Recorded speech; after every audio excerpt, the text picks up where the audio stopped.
Welcome to the My House Podcast, a show about the past, present, and future goings-on at the My House Youth Drop-In Center in Wasilla, Alaska, with your host, Michelle Overstreet. Welcome to episode 10 of the My House Podcast. I'm your host, Michelle Overstreet, and today I'm joined by Roger Hamacher from 9 Star. Woo, what's up, Michelle? Hi, Roger. And before we dive into our discussion, let's cut to Isaac real quick and see if there's any housekeeping. So we have Art on Fire coming up here in Wasilla. I believe it's on the 25th of June. That's correct. Here, I think, just in a couple days now at this point when this is releasing. And then also, don't forget that Fridays are Music in the Park, which has been fun. My mud volleyball team has been practicing down at the park while they're doing Music in the Park, so we can kind of get the best of both worlds, which is fun. Here at the building, the cafe has iced tea now, so come get some iced tea. We're doing more new menu items that we're trying out, so come in and make sure you're reading the board and seeing what is new. And yeah, get yourself some new food. It's all delicious. Yeah, the turkey cranberry wrap is one of the new things with the iced tea for summer. It's delicious. Yep. And then maybe the biggest housekeeping thing for me is that this is our 10th episode of the My House Podcast, because it was our first show that we started, and now it's already to 10 episodes, which is crazy. I love it. It's June. I'm so happy to have Roger for our 10th show. He really should have been like number one, because when we moved into this building, I love to tell this story. Roger's heard it so many times, he's probably sick of it. But when I was first developing the My House model, I had this little PowerPoint that I was traveling around and going to meetings. And Allison Cure at Covenant House was nice enough to invite me to a Covenant House meeting. And I described what I wanted to do here at the drop-in center. And Roger was so cool. He had this leather vest on. And he pulled his business card out and slid it across the table to me. And he said, "When you get ready to start that, call me and I'll help you." And I was so excited. He was the first person who said anything like that to me. Most people were saying, "Oh, you know, this really won't work." And there were lots of myths about youth and homeless youth. They don't want job training. They're not really trainable. They're rebels. They like to be homeless. That's the most bizarre one. But I didn't even get to Fort Rich before I pulled Roger's business card out and called it on my cell phone. And when Roger answered, I said, "This is Michelle, and I just got your business card at this meeting, and I just wanted to know, what is it that you do?" And so Roger and 9 Star have had a desk and an office in this building since the day we opened. They've never missed a day. Roger and his organization have been just in just complete synchronicity with what we do.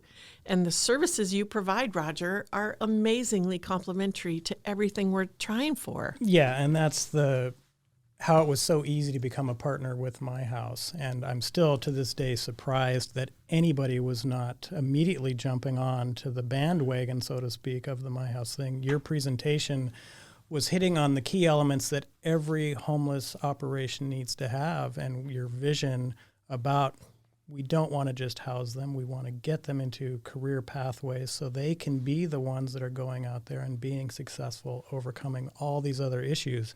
And your wraparound service model here is really what every shelter type system or every community service type system needs to have. That kid comes in off the street, "Hey, I'm addicted to opiates and I'm living on the street and I've got a criminal record and I've got a mental health problem." We can get you through all of that just from this facility and the referrals that we have and the partnerships that we have. And just having the training model available right on site here too for employment is just a high point of this whole program, because we all know that some of these kids, it takes them a long time to make that decision to come off the street and walk into a facility and say, "I need help." Well, what does that kid see when they go into most community service facilities? It's white walls and some dude in a suit and tie, and here, take a number maybe, and we'll get to you. This place is, you walk in and the first thing you see is a little cafe. You see probably people that you know from the street working behind the counter, and you suddenly realize that, hey, this isn't like any other place. It's not what I thought it was going to be. And even things like your supper club at 3 o'clock every Monday through Friday here, where it's just come on in and just get a feel for what this place is. And when you are ready to make that change, we are here to help you do that, pulling down every possible barrier you could throw up, because we ultimately want that kid to get to the point where, you know what, the only reason I'm failing right now is me. I'm just not doing it. And that's why your hand up, not a handout model is beautiful. Mm-hmm. I really love the role that Nine Star plays here in that education piece, because I think that's one of the places where youth can start, and it's soft coming in. They're not asked to go to behavioral health treatment. They're not asked to go to substance use disorder treatment. They're just asked, have you finished your high school diploma or your GED? And it's such a nice door opener. Right. And that is a perfect thing, because we absolutely want these young people to get through that high school diploma or GED. We all know the stats out there. If you don't do that, what's going to ultimately happen to you as you age. And with our partner CyberLinks, we've got the alternative high school program. I love CyberLinks. Tricia over at CyberLinks is great. She is yet another person who's good to have on your team, because not only thinking outside the box, but it's always, how can we get this kid through their diploma? And then we have the adult education program with the GED. Some youth, that's a much smarter way to go. And it's all about getting that done. But then really it's about, what do we do after you've done that? We've got the training programs here. We've got a partnership with Northern Industrial Training to get you your carpentry certifications or your heavy equipment operation, all that kind of stuff, where maybe you want to go into the military or college or whatever. We're providing that pathway for them to do that. And so you can have that kid come in and, yeah, I need to be housed right now, and now I need to work on this and this and this and this. And then the end game is you are now out there on your own, completely independent, financially self-sufficient. Yeah. Yeah, I'm so proud of that. I think last month, or maybe the month before, we had 4 people graduate from NIT's construction program. And, you know, when we have that, when we send kids over there, they've been around the block. They didn't just, you know, land from a 2-parent upper middle class household and decide they were going to go to construction. They have maybe an ACEs score. If you want to talk about childhood trauma or adverse childhood experiences, they might have an ACEs score of 8 or 9, but they're over there learning the skills. And then when they're done, they've got a feeling of competency. Yes, I do belong in this career field. I do deserve to do this. I am worth, investing in. And I love that aspect of the partnership, that it isn't just my house saying you're worth, whatever it takes. We can get you housed, we can get you clothing, we can get you food, we can get you set up with some stability, but here's the chance to further your education and complete that high school. Right, complete that high school and then move on to the next step. Because again, it's about making you financially self-sufficient at the end of the day and feeling positive about yourself and the career you've chosen and things of that nature. And that's, our partnership with the Department of Labor through the Workforce Innovation and Opportunity Act grant has allowed us to do that stuff. We have brought hundreds of thousands of dollars into the My House facility. We're probably close to maybe even $1 million at this point with the length of time we've been here. And most of that money is for the young people that come in. Oh, you want to go to NIT and it costs $10,000 to go, and you've demonstrated to us that you're ready to take on that kind of training. We will pay that to get you through that program, because the end result is you're never at risk again. Right. Roger, there are 2 things that I just want to say about that piece right there. One is that when we first started this organization, we opened in June of 2013, and the only people paid in this building were the youth that were in training programs because of your funding, the funding that came through 9-Star. And those kids that were getting paid to get trained for jobs were so proud. I mean, I wasn't getting paid. I worked for 2.5 years with no pay. My friend Charity Lovelace did the same thing. We're both master's level, sat back to back doing case management, just demonstrating that it would work. But those kids were so proud that they were earning money and they get that first paycheck, and I love the conversation that comes from that. Who is FICA, and why they getting so much of my money? Right. And I think that's such a valid it's such a valid training exercise, helping them develop a budget. How do you budget? Our housing is not free. I love the young man that came to us with a third grade education at 21. And he was just in my office last week telling me that he's getting ready to graduate. And so he went in the last year, with your program's help, from a third grade education level to being able to complete high school. It wasn't that he wasn't capable. It was just that nobody had walked with him and helped him go to school. He was from a real small village, and there wasn't that culture of education. And he's so proud and so excited. But one of the things that happened with him was that he works a few hours every week in the boutique or wherever it is, has income from the program, and is able to pay a little bit of rent and pay for his food. And even though the majority of his time is spent doing schoolwork, he's still getting that idea of self-sufficiency. Right, and that's one of the other benefits of a place like my house and the partnership with 9 Star is we're very patient, and we look at what is the potential outcome for this young person, right? They're showing up every day and they're working real hard on this school, and they've got 18 credits to go before they graduate, and it's going to be a long process to do that. But we've got the patience to make that happen because we're looking at that end game. We are not just a place that says, oh, we served 1,000 kids last year. No, we're a place that says we served 1,000 kids, and here's what they're doing now. They're not homeless. They're working. They're in training. They're in college. They're in the military. They're in all these other cool things. And that's what's really great about my house is we give the kids the opportunity to, one, have their barriers all taken away from them so they can focus on what they need to do. And there's no real time limit there. It's like as long as you continue to be working on this stuff, we're right there behind you to help you through it, to get you to that carpentry apprenticeship or whatever it may be, to make you financially self-sufficient and pleased with where your life is at this point. Right. And I know right now on this podcast, there are kids out there right now listening to this, and I know you've been thinking about, I should probably complete my high school diploma, but I dropped out 3 years ago.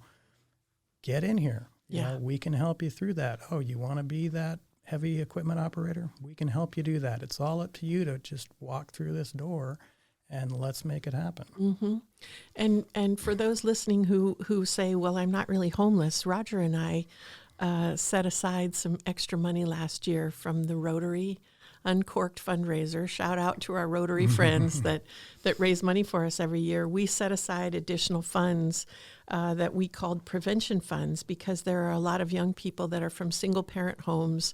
They're not really homeless, but with a single parent, they're in that middle bracket where the parents can't afford to provide a $10,000 training program maybe, or a $5,000 training program, but they make enough that they don't qualify for some of the programs that would support that also. So we also have funding that we did fundraising for that is set aside for kids that are at risk for being homeless.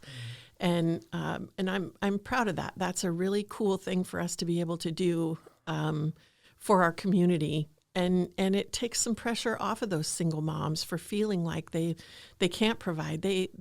We'll support them. We support our community in that way. Right, and the prevention model like that is incredibly wise because why wait until they've become completely homeless when you can prevent that from ever happening and get somebody on a different track to actually be in a position where they can get that job that's going to pay them what they need to be paid in order to maintain their household. So I'm all about the prevention models in addition to what we normally do. Yeah. And we should shout out NIT.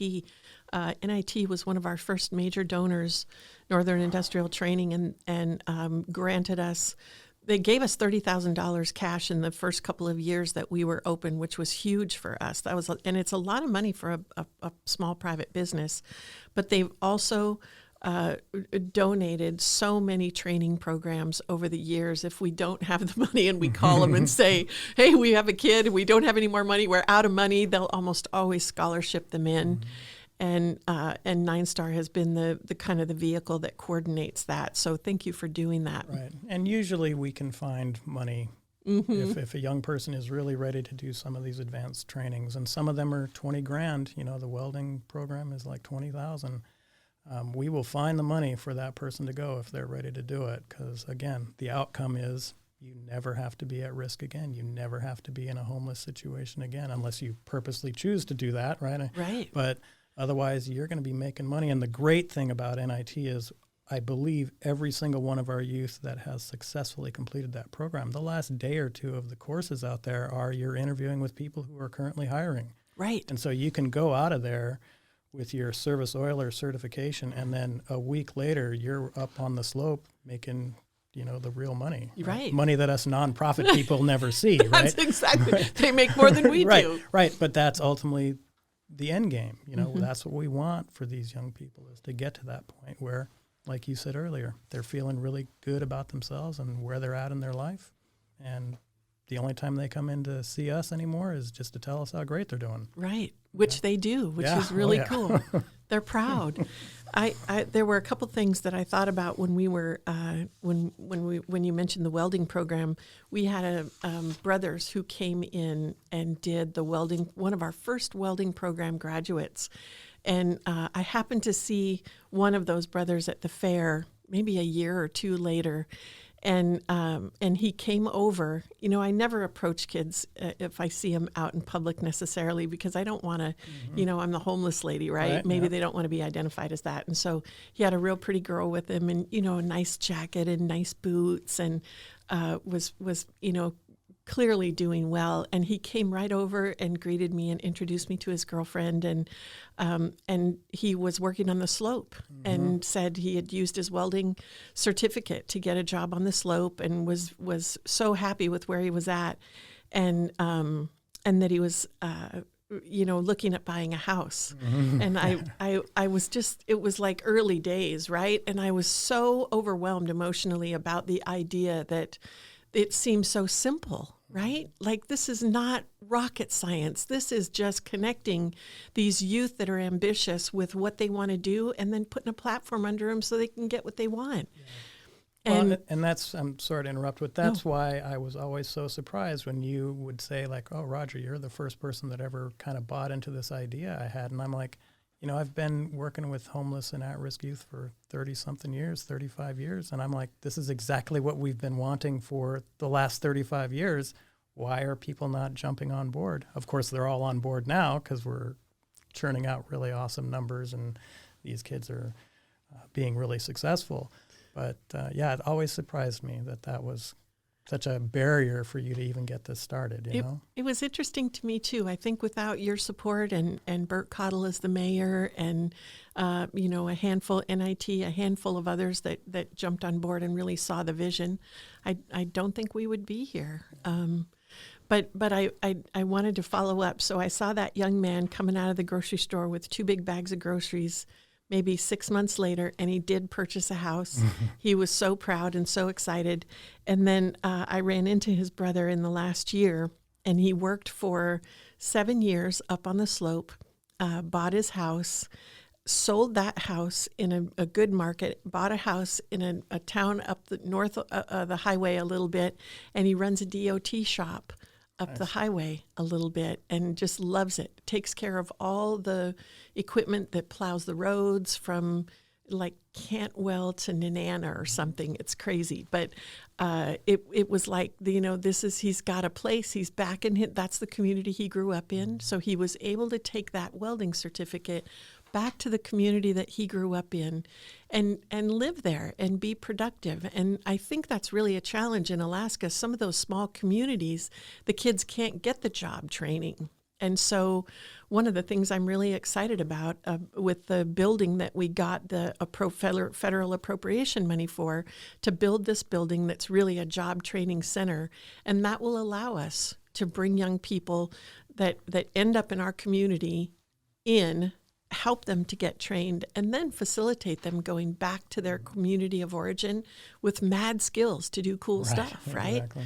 And so I can see that there's more to this picture than what we originally imagined, envisioned, but boy, it's exciting. Well, and I mean, 10 years ago, did you think you would be getting an appropriation from the federal government for the amount of money you got, right? No, Never. of course not. But one of the things, the Department of Labor, the feds, when they see success, they want to reward that success. They want to give money to make sure it stays, or in the case of the appropriation, expands, right? And the concept of being able to, bring a kid in from Nome, teach them that welding skills they need to be successful in their home community, and then get them back there, that's just a win for everyone. It's a win for the state. It's a win for the youth. And away you go, right? Yeah. Go, Michelle, Yeah. go. And if they don't want to go back, they don't have to. Yeah. I'm thinking about the conversation I had with the young man getting ready to graduate high school. And when I brought that up with him, he just said, I don't ever want to go back there. And I said, well, that could change as time goes on. He said, nope, it won't change. And so, there are going to be youth that really don't want to go back, and that could be anchored in trauma or whatever the case may be with their history. But it does give them choices, which I really think is important. And I also think that's one of the big benefits. When they come in and see the kids working in the cafe, they walk over and see the kids working in the boutique. And so we aren't saying, you have to work in the cafe. We're saying you can work in the cafe, you can work in the boutique, you could go over to Black Birch Books and have an internship at Black Birch Books, or Alaska Midnight Scents, or one of our partners in the community that does trains interns for us. I was at a city council meeting last night, and the librarian was complaining that they needed more staff in the library. And, how can we get more staff in the library? And I stopped her on the way out and said, what if we provided an intern for you that you could train, and we would pay them to be there, but you could really tailor somebody who loves books and reading to be a library employee, and then we go to the city and say, this is how we did this. And she was ecstatic. Yeah. And so community-wise, well, we really... and that's kind of the thing that Nine Star does too. We have the on-site training thing here in the My House building, but if that young person is coming in saying, I want to be in a construction site, or I want to be in a medical environment or something like that, we create those pathways through, internships, partners with businesses to make that available to them. So we really do kind of try to narrow it down through career pathway planning.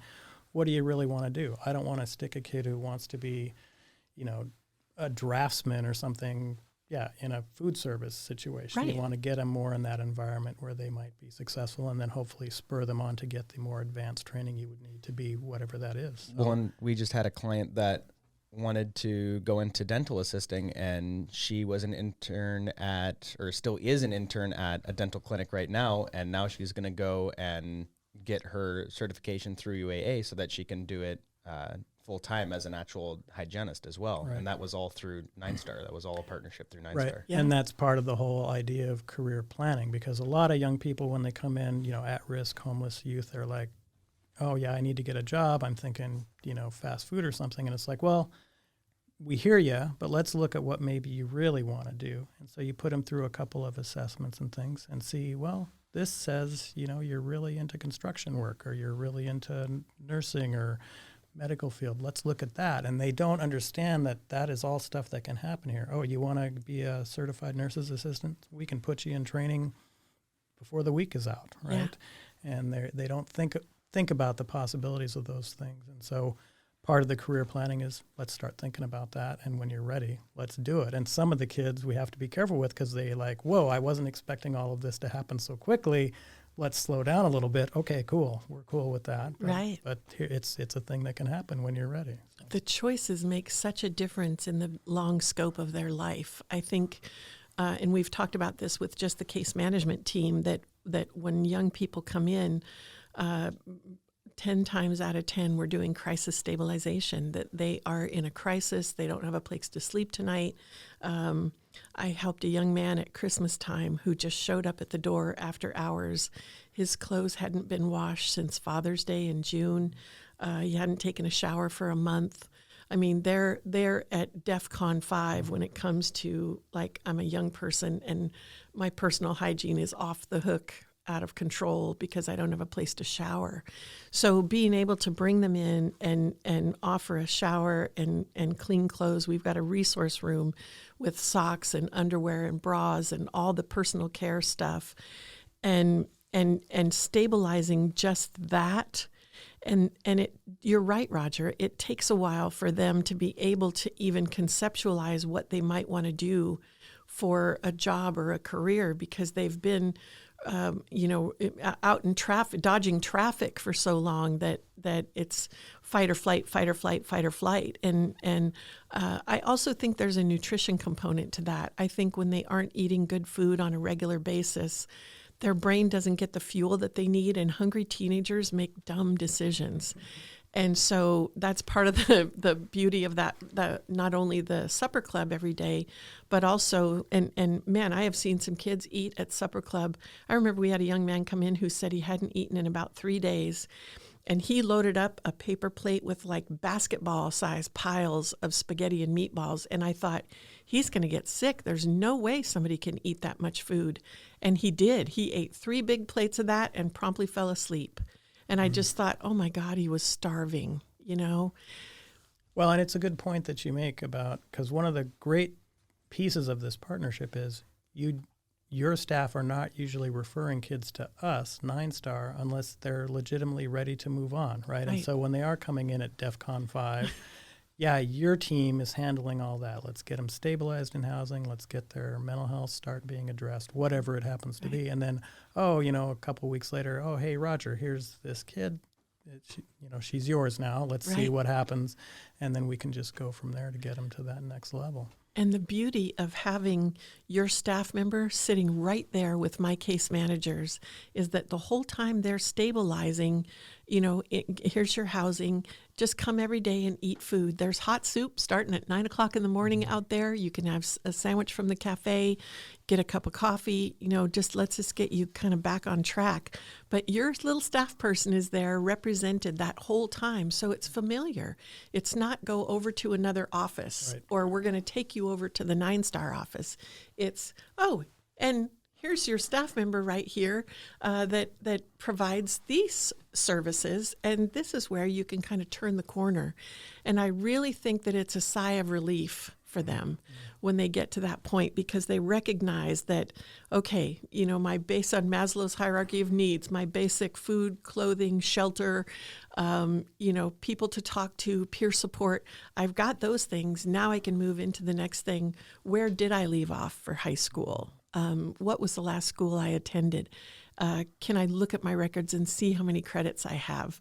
We had a young lady in yesterday, and she popped into my office. I had been here on a Saturday, and she was here on a Saturday and camped at a local campground, and she popped in yesterday and said, I need to get over to the school because I need to know what I have and what I don't have so that I can, get with 9-Star and get that education piece in place. And I was like, oh, she totally got it, right? And so I really think that's a magic piece too, is your staff is treated like one of our staff. You're treated like my co-director. And another thing that I really appreciate, Roger, and I have to just broadcast this, is so many times you and I have had conversations that were difficult conversations with either a client or staff that were having some turbulence or something. And there's never anything unexpected when you're sitting at the table, Roger. We're always just in lockstep. And I feel like you've taught me a lot about, letting people be who they are, but still providing a framework for workplace professionalism, boundaries, communication. And I'm really proud that, that we've had a 10-year partnership, that we've never had a cross word. No, unless you talk about dogs being better than cats, then we have a problem. But other than that, and I think the reason the My House model works so well is you've got people here where we all share the same vision. We all want these young people to be out there and successful.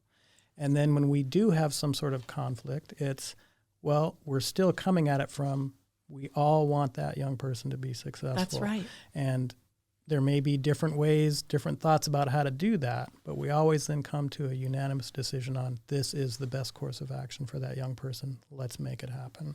Love it.